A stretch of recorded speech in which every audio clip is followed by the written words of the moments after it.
Hey there, wanted to walk you through how annotations work for Zight. So let's say I just took a great screenshot of our homepage that I want to share, I want to mark it up and give some feedback. So I'm going to come over here, I'm going to click on annotate, and let me move my little face bubble up over here. So right away, by default, the annotation window is going to open, and I have lots of options. I can add arrows.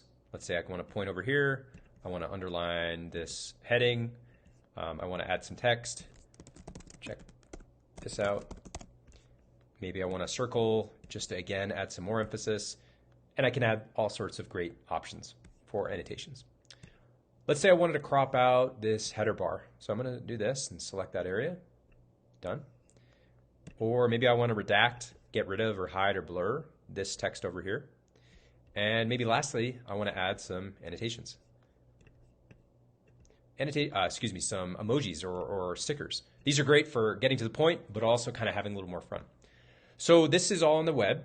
If you want to do it on the desktop, we also have a native annotation option in all of our apps.